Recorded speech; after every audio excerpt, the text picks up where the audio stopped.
In digital Marathi, जनतेच्या हक्काचं व्यासपीठ। बदलापूरवरून मुंबईच्या दिशेने प्रवास करत असाल तर हा व्हिडिओ तुमच्यासाठी आहे। बदलापूरवरून मुंबईच्या दिशेने प्रवास करण्यासाठी 1 नंबर प्लॅटफॉर्मचा वापर करतात, मात्र आता हा प्लॅटफॉर्म कायमस्वरूपी बंद होणार आहे। आता बदलापूरकरांना मुंबईच्या दिशेने प्रवासासाठी होम प्लॅटफॉर्मचा वापर करावा लागणार आहे। बदलापूर शहराची लोकसंख्या ही झपाट्याने वाढत आहे।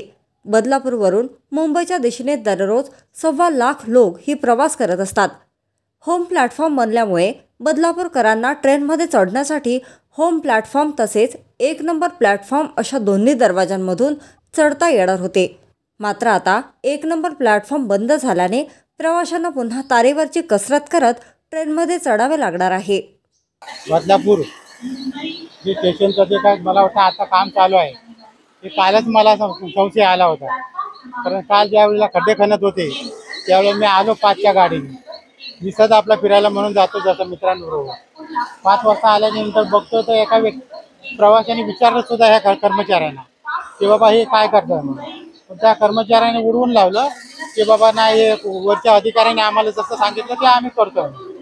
परंतु मला त्याचा संशय आला म्हणून मी घरी माझ्या मुलींना वगैरे जे काही सांगायचं ते सांगितलं की बाबा हे काही चौकशी करायची होती। परंतु असं जर काही बॅरिकेडसाठीच जे काय केलेलं आहे ते मला कालच संशय आला त्याचा। परंतु बॅरिकेड जर लावलं तर मला वाटतं खूप लोकांना त्रास होणार आहे आणि हे लावू नये। रेल्वे प्रशासनाने मला वाटतं इकडं लक्ष द्यावा की प्रवाशांना सुद्धा ते परवडणार नाही आहे, कारण जरी तुम्ही किती काय लावलात एक्सिलेटर जरी बसवलात तरी लोकांना जो त्रास होणार आहे, कारण इकडे जास्त प्लॅटफॉर्म नाही आहेत आपल्याकडे 3च प्लॅटफॉर्म आहेत आणि 3 प्लॅटफॉर्ममुळे असं करता आजपर्यंत जिथे जिथे होम प्लॅटफॉर्म झालं आहे तिथे मला वाटतं असे बॅरिकेड वगैरे लावलेले नाही आहे कुठे।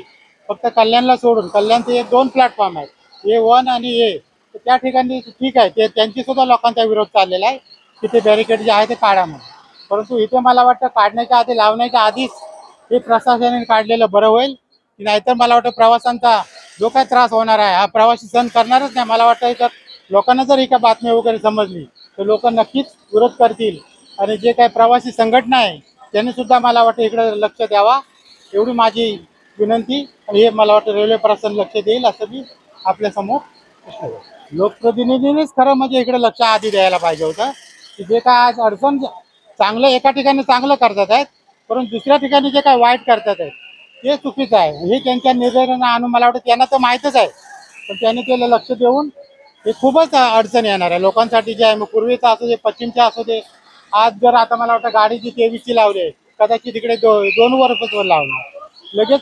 माझ्यासारखा जरी वयस्कर व्यक्ती असला तरी तो काय लगेच इकडे या बाजूला येऊ शकेल असं आपल्याकडे नाही, परिस्थिती नाही।